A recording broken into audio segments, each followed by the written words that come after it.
Assalamualaikum warahmatullahi wabarakatuh. Selamat datang kembali di channel Keramat Horor. Kali ini saya akan membagikan suatu pengalaman dari salah seorang narasumber. Dia mempunyai kisah di mana dia melihat teman-temannya melakukan sebuah ritual pesugihan Nyi Blorong.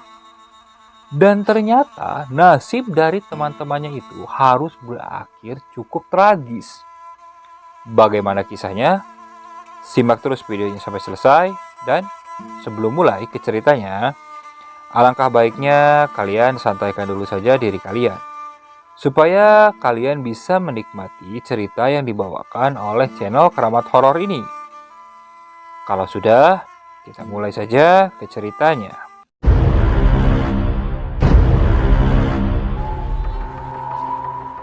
Peristiwa ini terjadi pada tahun 1997 sampai 1999 saat krisis moneter melanda negeri ini. Nilai rupiah terpuruk diperberat dengan kejatuhan ekonomi di negeri kita tercinta. Keadaan ini memaksa sebagian pengusaha terpaksa tutup usahanya sebelum menanggung kerugian yang lebih dahsyat lagi. Akibat tutupnya sebagian besar industri dari pabrik menyebabkan PHK massal mulai merajalela. Otomatis, pengangguran meningkat dengan cepat. Begitu juga dengan indeks kemiskinan, serta kemelaratan ikut melesat. Hanya sebagian kecil pemegang dolar yang aman dan untung serta nyaman di kursi bisnisnya. Tapi tidak untuk masyarakat pemegang rupiah. Lokasi kejadian kali ini berada di salah satu kota di Provinsi Jawa Timur. Kebanyakan pabrik tutup, para buruh banyak dirumahkan. Nasib pemutusan kerja sepihak itu dialami oleh Udin, Saad, dan Sarji. Karena mereka berdua juga buruh pabrik yang terkena imbas dari krisis ekonomi moneter. Gelar pengangguran baru yang disematkan dalam diri mereka juga memaksa mereka jatuh ke dalam jurang kemiskinan akut dalam waktu yang singkat. Mereka harus memeras otak untuk bisa bertahan hidup dan menafkahi keluarganya. Di tempat asalnya, Udin hanya mempunyai sepetak tanah dengan rumah sederhana di atasnya.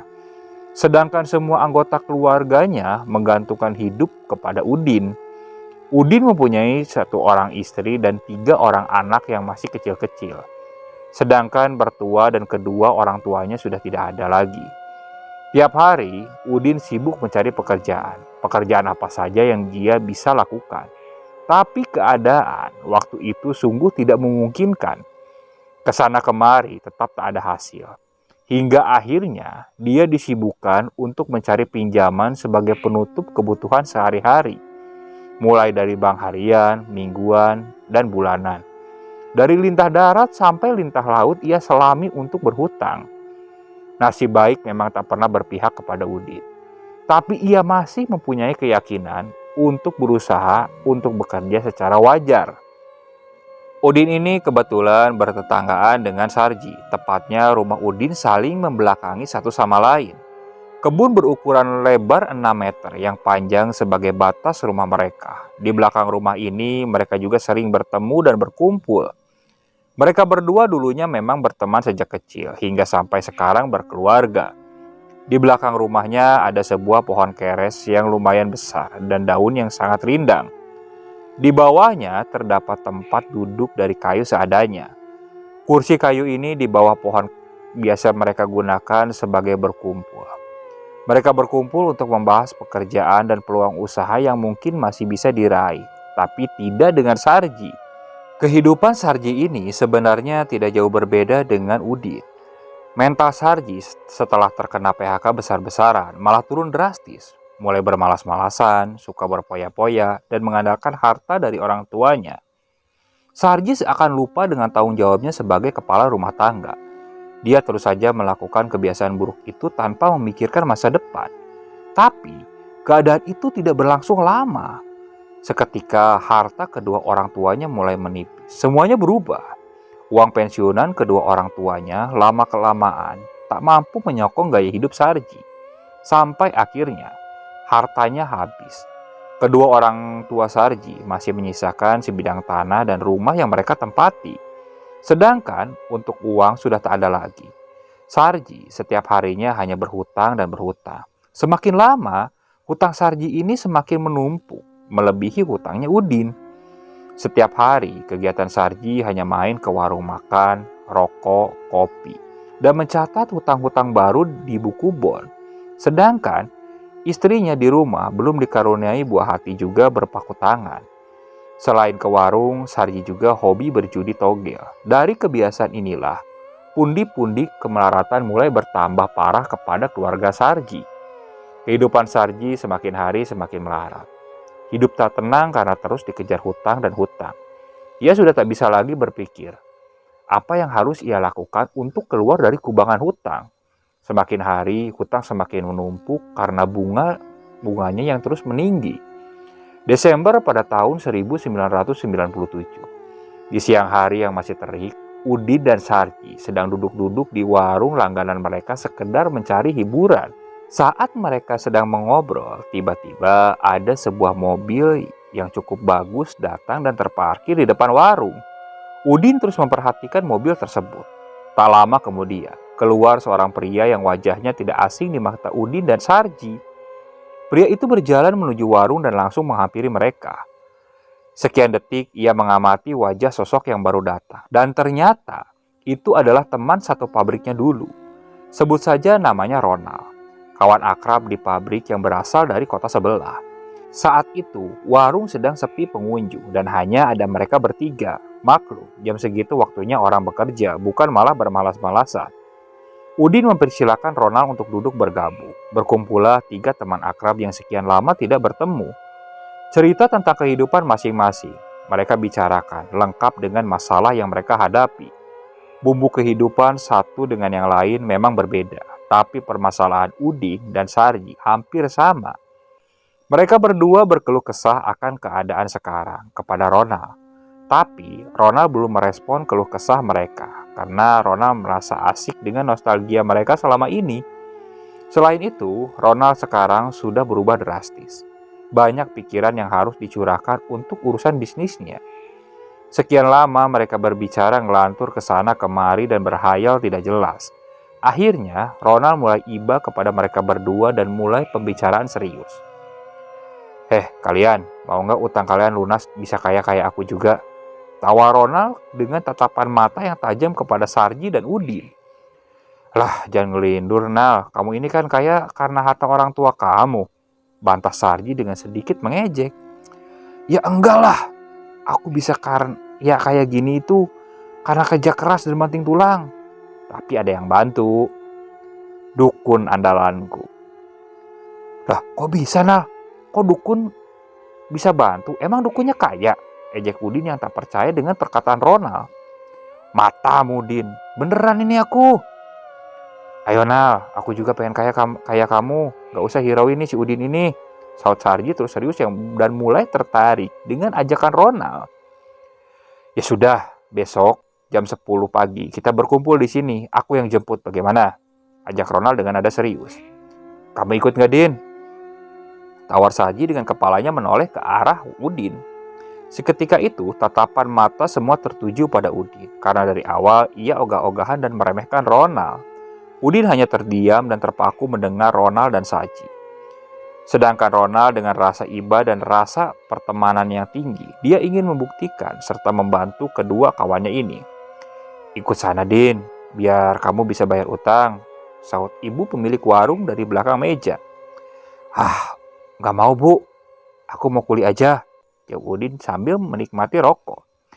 Meskipun aku malah banyak utang, mending kerja seadanya, Bu, jelas Udin yang menyeruput kopinya. Alah, kamu orang kere tapi banyak gaya, ejek Ronald serta tangannya meraih kacamata hitam di sebelah bajunya. Iya tuh, Mas, gimana otak kamu, Din? Diajak bisnis sama temannya yang udah sukses malah ngejek. Timbal ibu pemilik warung dengan sedikit sewot. Sudahlah, Din, kalau misalnya tidak kita rubah nasib kita, siapa yang merubah? Ucap Sarji. Ya mau saja sih, Ji, tapi kalau ke dukun lebih baik aku gak ikut. Paling Ronald juga bohong, Ji, jawab Udin tetap kekeh dengan pendiriannya. Ya udah kalau gitu kamu temanin aku saja, Din. Nanti kalau aku berhasil kamu tak kasih bagian, pujuk Sarji kepada Udin. Besok mampir ke rumahku dulu, Din. Kalau nggak percaya, ya udah terserah kamu, ujar Ronald. Iya, tapi aku ikut dan hanya menemani Sarji saja. Masa amat sih kalian? Jawab Udin yang sudah tak tahan dengan paksaan dan tekanan di warung. Nah gitu dong, itu baru teman sejati, jawab Sarji. Obrolan tiga teman ini terus berlanjut hingga sore. Mereka makan siang bersama di warung itu. Semua makanan, minuman, rokok, kopi, kue, gorengan, dan apapun yang mereka nikmati di warung itu dibayar oleh Ronald. Udin dan Sarji dengan senang hati tidak menambahkan catatan hutang di buku bon mereka. Saat matahari mulai menyingsing, mereka beranjak pulang dan menyisihkan janji esok hari. Ronald langsung pulang dengan kembali ke hotel tempat dia menginap, sementara kedua temannya pulang ke rumah masing-masing. Sarji pulang dengan membawa harapan besar untuk esok hari, tapi Udin sebagai sahabat sejatinya hanya mempunyai perasaan dongkol terbawa sampai ke rumah, karena dia harus ikut berangkat menemani kawan sejatinya. Esok hari yang ditunggu-tunggu. Pukul 10 tepat setelah mendapatkan izin dari keluarga masing-masing tadi malam, mereka berangkat dengan membawa bekal seadanya. Langkah Sarji dengan semangat pergi ke warung sesuai janji Ronald kemarin. Sedangkan Udin langkahnya gontai saat menemani Sarji di sisinya. Beberapa saat Sarji dan Udin sudah menunggu di warung, tapi Ronald belum kelihatan. Cukup lama mereka menunggu. Akhirnya dari kejauhan tampak mobil hitam dari arah jalan besar masuk ke parkiran warung sederhana. Sarji nampak senang karena ia tahu mobil itu kepunyaan Ronald. Ayo cepat naik. Mereka bertiga pun masuk ke mobil. Ronald pun langsung bergegas menjalankan mobilnya ke jalan raya. Sarji duduk di samping Ronald di depan, sedangkan Udi duduk di kursi tengah di belakang.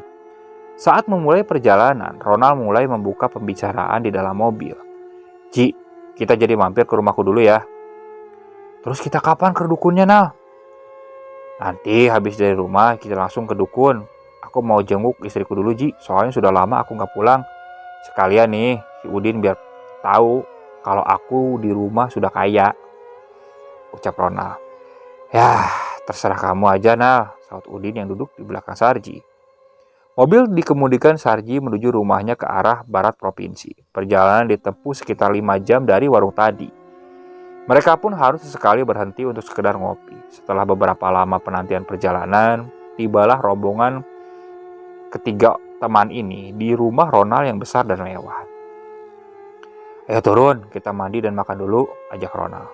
Udin masih duduk terdiam, berdecak kagum melihat rumah Ronald yang besar dan mewah dari dalam mobil. Sarji yang mengetahui hal ini langsung mengajak keluar. Ayo Din, jangan lamun saja. Iya Ji. Setelah semuanya berdiri teras, sejenak mereka bertiga memandangi rumah mewah itu sambil menggerakkan kepala serta bagian tubuh yang kaku. Gimana Din, udah percaya? Iya nah, jawab Udin. Mereka mulai berjalan memasuki rumah bergaya modern, bercat putih 2 lantai dengan garasi mobil yang cukup besar di sebelah kanan. Pandangan Udin dan Sarji tak henti-hentinya melihat dengan seksama tiap sudut rumah mewah Ronald dan sekelilingnya.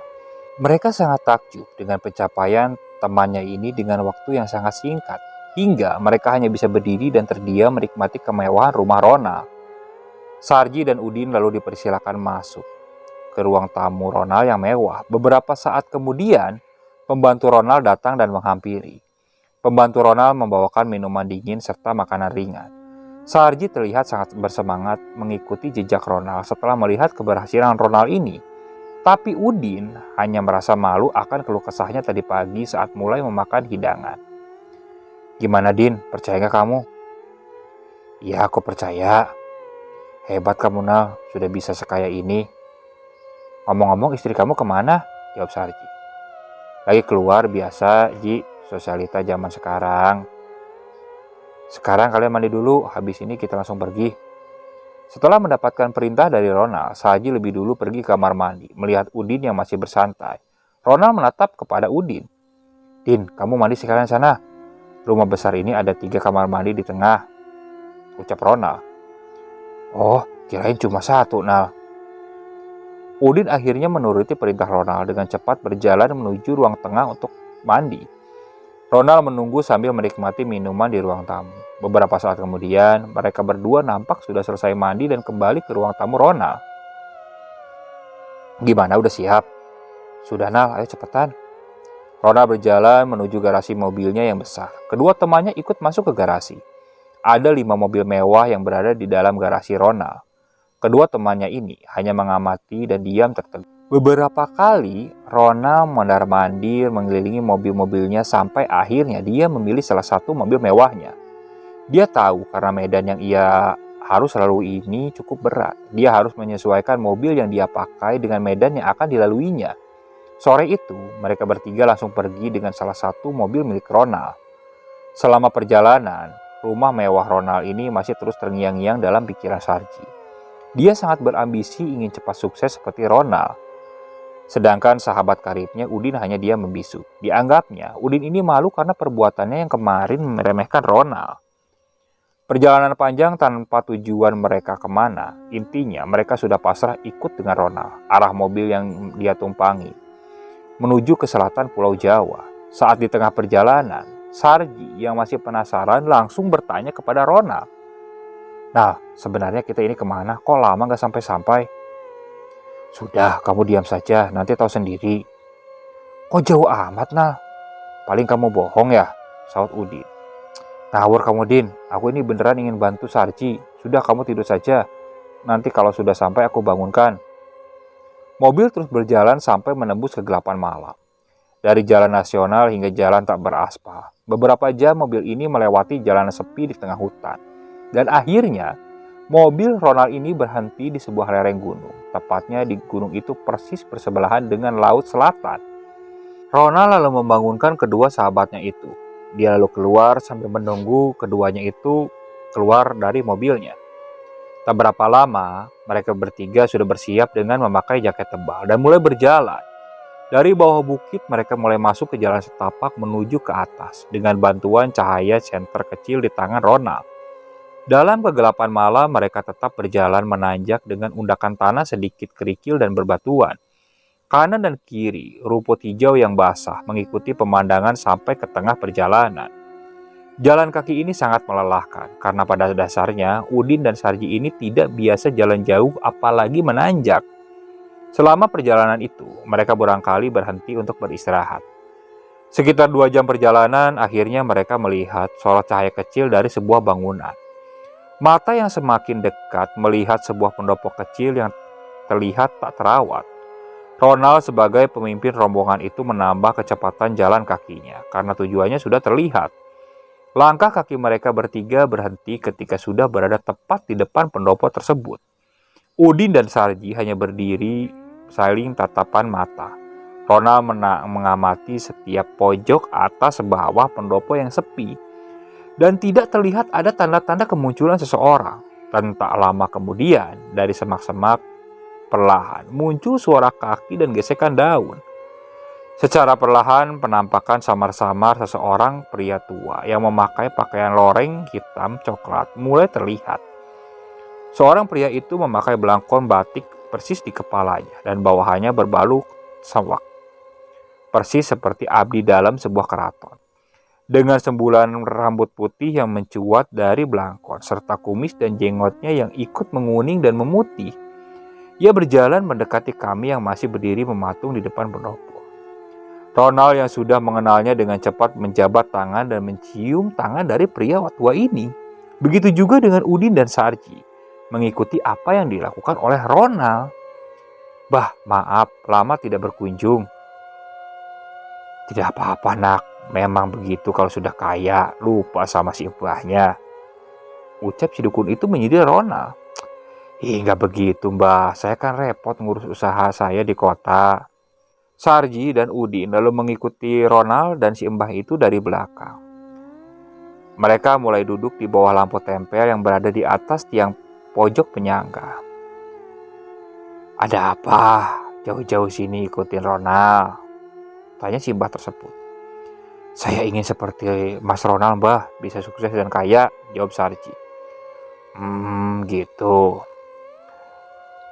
Gimana, Bah? Bisa apa tidak? Jawab Sarji penasaran. Bisa, tapi ada syaratnya. Apa sudah diberitahu sama Ronald syaratnya? Ronald hanya menggeleng kepala, pelan dan tetap menatap si mbah. Sedangkan Sarji dan Udin hanya menunduk kepala, tertunduk akan ketidaktahuan tentang seluk-beluk syarat yang harus mereka penuhi. Udin sendiri tetap tertunduk diam, seakan tak mau ambil pusing tentang keinginan Sarji.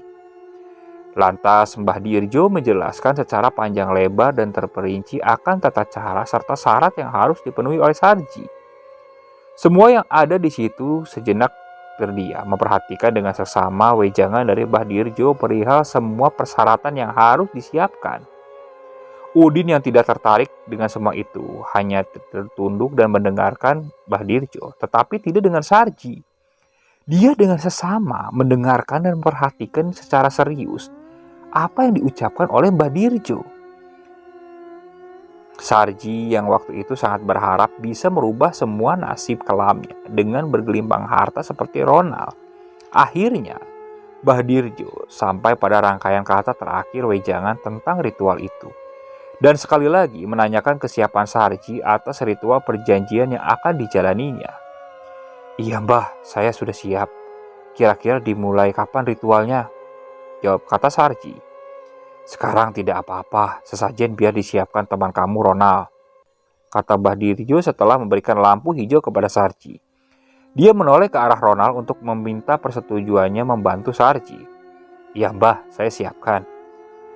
Selesai kesepakatan sekitar jam 2 pagi, Ronald dan Udin kembali ke bawah untuk belanja kebutuhan ritual Sarji. Waktu turun ke bawah, Mbah Dirjo berpesan, "Nah, ritual teman kamu ini bakal lama, jadi bawakan bekal sekalian." Ronald hanya mengangguk setelah jawaban sepakat kepada Mbah Dirjo. Kemudian, Mbah Dirjo langsung kembali pulang. Sedangkan mereka berdua pergi untuk membeli perlengkapan yang disyaratkan. Malam itu juga, Sarji menetap di pendopo dan mulai melakukan ritual bersemedi menghadap ke selatan. Mulai saat itu perjanjian Sarji untuk mencari kekayaan dunia dimulai. Tak ada kata mundur lagi bagi dia. Esok harinya, Ronald dan Udin kembali datang ke pendopo kecil dengan membawa sesajen lengkap. Mbah Dirjo sudah menunggu di pendopo. Entah dari jam berapa, Ronald menemui Mbah Dirjo dan langsung memberikan sesajen lengkap dan memenuhi syarat ritual Sarji. Setelah itu, dengan cekatan, Mbah Dirjo mulai menata rapi sesajen di depan Sarji yang sudah bersemedi sejak tadi malam. Sejenak mereka bertiga melihat Sarji yang sedang serius melakukan ritualnya. Sarji tetap duduk bersila menghadap ke laut selatan tanpa menghiraukan kehadiran mereka bertiga. Akhirnya, Ronald, Udin, dan Mbah Dirjo memutuskan untuk meninggalkan Sarji sendirian di pendopo. Mereka pergi ke rumah Mbah Dirjo di bawah lereng bukit. Udin mulai terbiasa dengan perjalanan dari bawah ke atas yang awalnya menguras tenaga itu. Rumah Mbah Dirjo terbuat dari kayu biasa yang sederhana berukuran kecil dan nampak seperti rumah kuno dari jauh, bahkan bisa dibilang sangat jauh dari kesan mewah. Sampai di depan rumah, mereka bercengkerama sejenak di pagi hari. Selanjutnya, Ronald dan Udin pergi. Udin diajak Ronald untuk menemaninya selama Sarji melakukan ritual. Hari berganti hari, siang berganti malam. Sarji sudah tidak lagi menghiraukan kondisi apapun yang ada di sekitarnya. Dia hanya fokus untuk bertemu dan bersekutu dengan sang ratu. Sedangkan kedua temannya harus naik turun untuk melihat serta mengawasi Sarji di pagi dan sore hari. Akhirnya, ritual Sarji ini memasuki hari ke-7, tepat saat bulan purnama penuh. Sarji melakukan ritual langsung menghadap ke pantai selatan di atas batu karang. Karena diperintah oleh Mbah Dirjo harus seperti itu syaratnya. Malam ini, Sarji yang tetap masih dalam semedi saat kondisinya mulai berada antara sadar dan tidak sadar. Tiba-tiba, dia dihadapkan oleh pemandangan yang berubah menjadi terang. Dia mulai perlahan membuka kelopak matanya karena merasakan ada cahaya yang terang di depannya.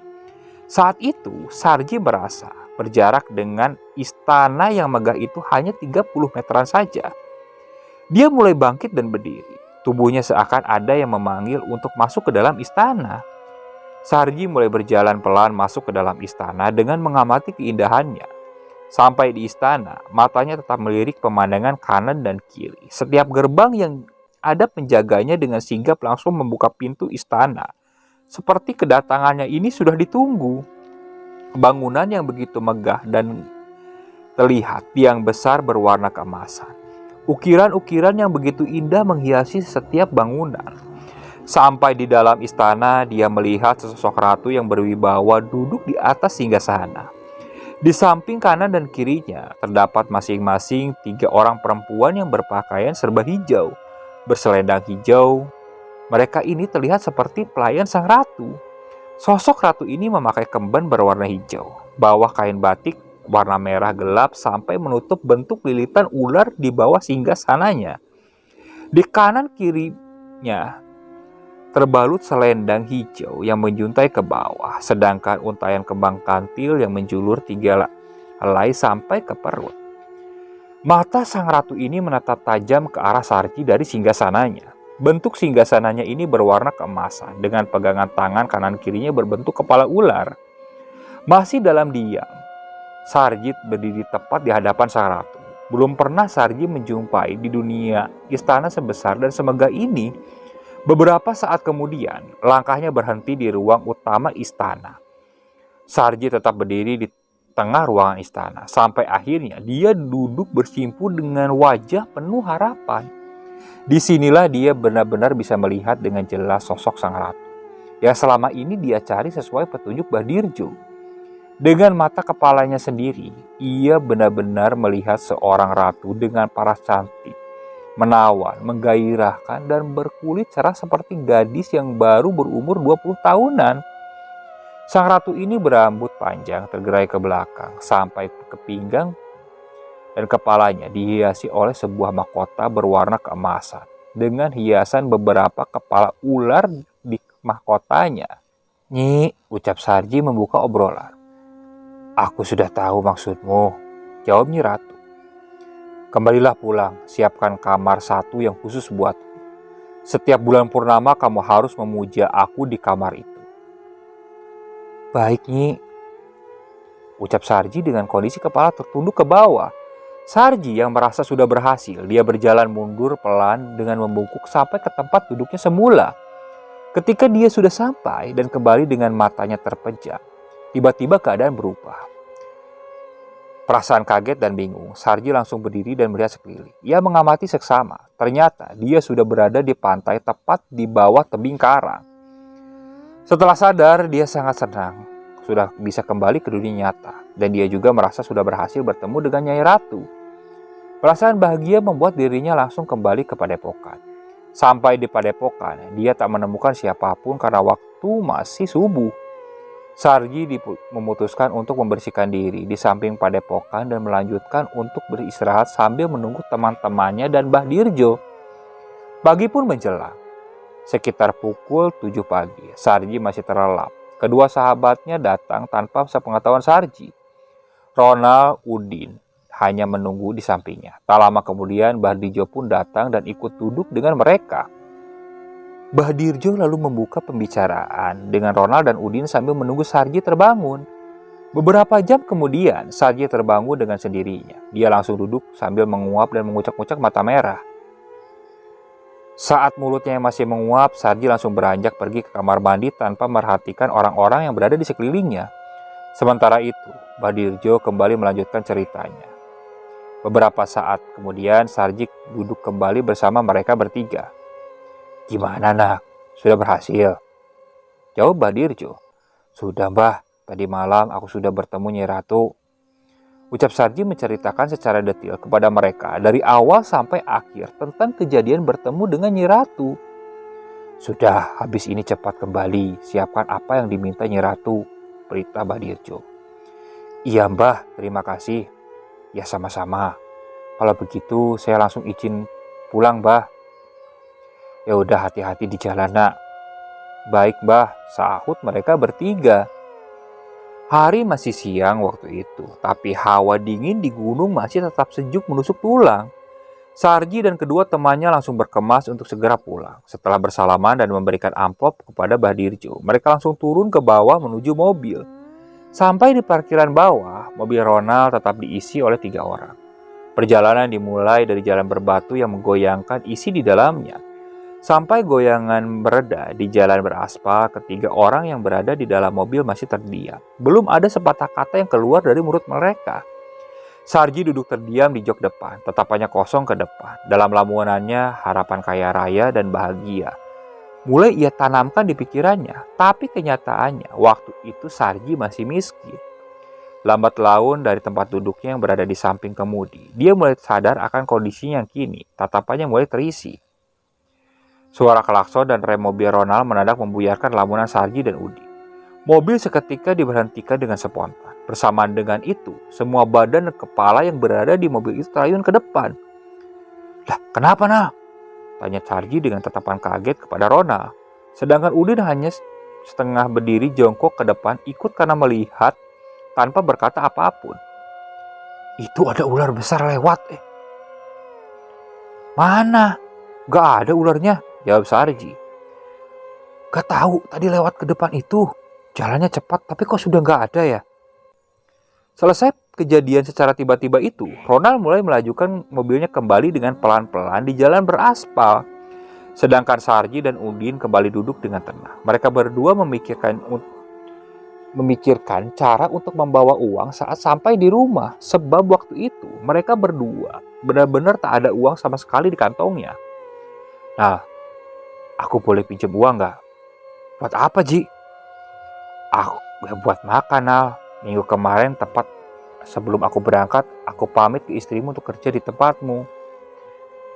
Terus Ronald bercerita akan alasannya kepada istrinya biar dia bisa diizinkan berangkat. "Ya, masa aku pamit kerja di tempatmu selama 1 minggu pulang tidak bawa uang, Nal?" Ronald masih terdiam dan tetap mengemudikan mobilnya. Dia tidak langsung memutuskan untuk memberi pinjaman. Dalam diamnya ini masih berpikir antara pemberian atau tidak. Setelah beberapa menit ia menoleh ke arah Sarji di sampingnya sambil mengemudi. "Butuh berapa kamu, Ci?" "Ya kalau bisa yang banyak, Nal. Masalahnya buat makan, bayar utang, terus yang paling penting untuk mempersiapkan kamar sama perlengkapan buat kebutuhan Kanjeng Ratu." Udin di belakang hanya tiduran, tidak menanggapi serius pembicaraan mereka berdua. Hanya deru mobil yang terdengar jelas di telinganya. Sedangkan matanya hanya memandangi dedaunan pohon yang dari dalam mobil terlihat di samping kanan dan kirinya. 20 juta cukup nggak, Ji?" ucap Ronald tanpa banyak curiga kepada Sarji. "Cukup, Nal," jawab Sarji dengan senyum lebar. "Nal, aku juga mau dong kalau dipinjemin duit. Aku juga kan kemarin pamit ke ibu anak-anak kerja di tempatmu juga," ucap Udin di kursi belakang. "Kamu ini, Din, ikut-ikut saja. Apalagi kalau pembahasan utang piutang. Mau cair langsung ikut. Kalau diajak berguru saja nggak mau." "Ya tidak boleh, Din. Ini Sarji sudah jelas pembayarannya. Kalau kamu itu bagaimana? Kamu kan tidak ikut berguru kepada Bardirjo." "Ya jelas, Nal. Pasti aku bayar, Nal. Besok atau lusa kalau sudah punya uang," jawab Udin dengan keyakinannya. "Tidak bisa, Din. Masalahnya Sarji ini pinjam uang karena sudah seperguruan dengan saya. Salah kamu sendiri tidak ikut berguru." "Wah, kamu pelit, Nal. Terus nasibku bagaimana ini?" "Ya nggak tahu, Din." "Ya sudah, gini aja, Nal. Tambahin saja pinjamannya. Aku yang pinjam. Yang bayar nanti aku saja. Urusan Udin biar aku yang urus," jawab Sarji untuk menangani perdebatan antara mereka berdua. "Nah, gitulah. Gak apa-apa, sok. Kalau memang kamu yang bertanggung jawab." "Ya sudah, nanti kalau sudah sampai rumahmu, uangnya tak keberikan. Aku percaya sama kamu, Ji," jawab Ronald. Setelah sekian lama menempuh perjalanan, akhirnya mereka sampai di rumah Sarji ketika malam hari. Ronald turun dari mobilnya dan berjalan ke belakang mobil. Tangannya dengan cepat langsung mengambil tas ransel yang berisi penuh dengan gepokan uang tunai. Setelah mengambil beberapa gepok, dia berjalan menemui Sarji yang masih di samping mobil dan memberikan uangnya kepada Sarji. Setelah itu, Ronald langsung pamit ke kota. Rencananya dia akan menginap di hotel karena pagi hari Ronald harus belanja dalam jumlah besar untuk memenuhi kebutuhan toko bangunannya. Sarji dan Udin masih berdiri di halaman rumahnya. Sarji sendiri yang habis mendapatkan pinjaman dari Ronald menepati janjinya kepada Udin. Saat mereka berjalan menuju rumah masing-masing, Sarji langsung memberikan uang pinjaman kepada Udin. Tapi dengan perjanjian, Udin yang berhutang kepada Sarji. Setelah itu mereka pulang ke rumah masing-masing. Pagi yang cerah mewarnai rumah Sarji. karena ia telah mendapatkan uang banyak meski dari pinjaman. Sarji memberikan sebagian uang kepada istrinya dan meminta persetujuan gudang dijadikan kamar khusus untuk ritual. Dengan berbagai alasan serta bujuk rayunya, akhirnya dia mendapatkan persetujuan sang istri juga. Selanjutnya, dia beralih menemui kedua orang tuanya yang sedang duduk-duduk di belakang rumah. Dengan basa-basi sebentar, sambil Sarji memberikan uang kepada ayah dan ibunya. Berbagai alasan ia utarakan. Sarji meminta gudang digunakan untuk ibadah khususnya karena diperintah oleh sang guru. Sejenak dalam diam, kedua orang tua Sarji berpikir. Tapi akhirnya dengan berat hati, orang tua Sarji menuruti keinginan anak sematawayangnya ini. Setelah mendapat persetujuan dari semua penghuni rumah, dia pergi ke rumah Udin lewat pintu dapurnya. "Mas Sarji, mari masuk," tawar istri Udin ketika sudah sampai di depan rumah Udin. "Mas Udin di mana, Mbak? Saya ada perlu sebentar." "Ini Mas Udin masih tidur di depan." "Sebentar, saya bangunkan dulu, Mas." "Ya udah, saya tunggu di belakang saja, Mbak." Beberapa menit kemudian Udin bangun. Dia berjalan ke belakang rumah dengan membersihkan bekas air yang masih menempel di wajahnya. Dia langsung menemui Sarji di belakang pohon keres. "Ada apa, Ji? Pagi-pagi gini sudah cari aku?" tanya Udin yang mulai duduk di samping Sarji. "Din, kamu kan bisa ilmu pertukangan. Sekarang kerjakan gudang yang di belakang. Itu buat jadi kamar," minta Sarji. "Lah, buat apa, Ji?" "Buat tempat khusus ngaji aku, Din. Aku disuruh Mbak Dirjo waktu di gunung kemarin." "Oh ya udah kalau begitu ceritanya. Ngitung-ngitung kemarin habis diberi pinjaman kan. Ayo aku kerjakan sekarang, mumpung masih pagi." Singkat cerita, kamar yang akan dijadikan ritual oleh Sarji ini sudah selesai. Minggu berganti minggu, Sarji masih tetap saja menjadi pengangguran. Sedangkan Udin masih menjalankan kebiasaannya kerja serabutan. Terkadang Udin ini sehari kerja, 3 hari ia menganggur. Hal ini yang sering dijalani Udin. Siang itu, Sarji duduk di teras rumah sambil menghitung hari. Pada hitungan hari itu, nanti malam terjadi bulan purnama. Karena petunjuk ini adalah wawasan dan pengalaman dari Ronald. Di waktu sore hari, ia ke belakang rumah, berusaha menemui Udin yang tengah duduk sendirian di bawah pohon keres, sambil mengawasi kedua anaknya yang masih kecil-kecil bermain. "Din, nanti habis maghrib, antar aku cari jamu." "Lah, cari sendiri aja, Ji. Aku capek. Barusan lagi istirahat nih, Ji." "Sudahlah, nanti aku beliin jamu sekalian." "Beneran nih?" "Ya udah, aku mau kalau gitu." "Ya kan kemarin si Ronald mampir, terus dia kasih uang aku lagi." "Walah, habis dapat rezeki lagi kamu, Ji." "Iya dong." Sehabis maghrib, sesuai janji Sarji, mereka berdua pergi ke toko jamu tradisional yang berada di desa sebelah. Waktu itu di toko jamu, Sarji langsung pesan dengan 5 telur ayam kampung untuk dicampur ke dalam minumannya dengan maksud menyambut tamu di malam hari ini. Udin sedikit penasaran karena baru kali ini temannya begitu banyak minum jamu sampai pakai telur ayam kampung. "Mau pelampiasan terus nambah nantinya, Ji." Udah, gimana nanti aja." Hanya senyum Sarji terlempar kepada wajah Udin. Tak berapa lama, akhirnya Udin dan Sarji kembali ke rumah mereka masing-masing. Sarji sendiri sekitar pukul 8 malam langsung berdiam diri di atas ranjang kamar khususnya. Tak lupa dia mengunci rapat-rapat pintu dari kamarnya sebelum dia sendiri berpesan kepada seluruh anggota keluarga kalau dia di dalam kamar tidak boleh diganggu apapun yang terjadi. Di dalam kamar penerangan memakai lampu neon kuning. Dipan kayu yang mewah dengan kasur empuk telah ditaburi bunga-bunga di atasnya. Tak lupa kelambu putih bergelayut menghiasi kamarnya. Kondisi kamar Sarji ini mirip seperti kamar pengantin baru. Sedang ketiga sudut kamar masing-masing diberi sesajen lengkap satu nampan. Sampai di seluruh penjuru ruangan kamar, Sarji dipenuhi oleh bau harum bunga dan dupa khusus. Sarji melakukan ritual seperti yang dilakukannya di tempat Mbah Dirjo. Sampai sekitar pukul 12 malam, tiba-tiba ada suara di atap kamarnya. Suara itu mirip suara kaki kuda serta lonceng kereta kencana yang berjalan dan berhenti tepat di atap kamar Sarji. Sarji yang mendengar suara itu hanya diam dan terus berkonsentrasi membaca mantra. Perasaan Sarji pertama kali ini sangat takut bercampur bahagia mendengar pertanda itu. Dengan sedikit keringat yang mulai muncul, diikuti dengan rasa gugupnya. Sedangkan jantungnya mulai berdebar-debar, berpacu dengan cepat. Sesekali matanya terbuka untuk melihat isi keranjang yang masih kosong. Saat matanya sedang tertutup ini, tiba-tiba ada bau harum bercampur amis mengusik semendinya. Timbul rasa penasaran dalam dirinya.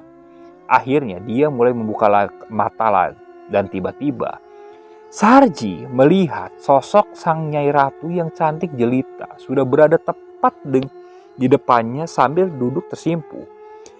Nyai Ratu ini kali ini hanya memakai kemben hijau tanpa perhiasan sama sekali saat di kamar Sarji. Tapi kecantikannya ini sungguh sangat luar biasa menggoda. Dalam kondisi tercengang, mata Sarji tak berkedip sama sekali. Dia hanya mematung menatap Nyai Ratu yang mempesona. Beberapa saat kemudian, semedi Sarji dihentikan oleh Nyai Ratu. Tanpa ada kata terucap, Nyai Ratu langsung memulai dan mengajak hubungan suami istri kepada Sarji. Beberapa kali dalam kondisi yang penuh hawa nafsu, antara sadar dan tidak sadar, tangan Sarji merasa beberapa bagian tubuh Nyai Ratu ini licin dan membulat seperti sisik ular. Tapi dalam otak Sarji yang sudah terpalang tanggung, dia terus bergulat dengan hebat malam itu. Sampai ia benar-benar mulai lemas. Entah berapa lama dia melakukan dengan Nyai Ratu. Sampai akhirnya dia tak sadar dan langsung tertidur di kamar khususnya. Beberapa jam kemudian, saat kesadarannya kembali, dia merasa sendirian di kamar. Sarji tidak tahu kapan persisnya Nyai Ratu pergi. Menjelang pagi, dia mulai benar-benar pulih dan sadar. Sarji mulai bangun dari posisinya yang masih terlentang. Sarji mulai duduk dan bangun. Matanya langsung melihat uang dengan lempengan emas seperti sendok berserakan di bawah spraynya bercampur dengan bunga-bunga yang bertebaran di sana. Setelah melihat dengan sesama kenyataan di dalam kamar, Sarji mulai senyum-senyum sendiri.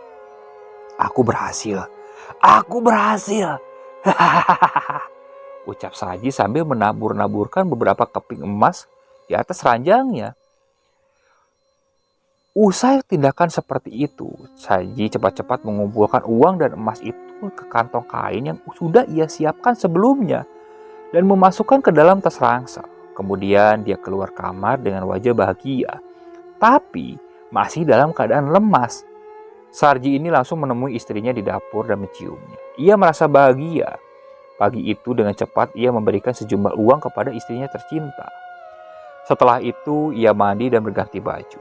Dia bersiap untuk menjual emas-emas yang dia dapat dengan cepat karena khawatir emas-emas itu akan hilang dengan sendirinya.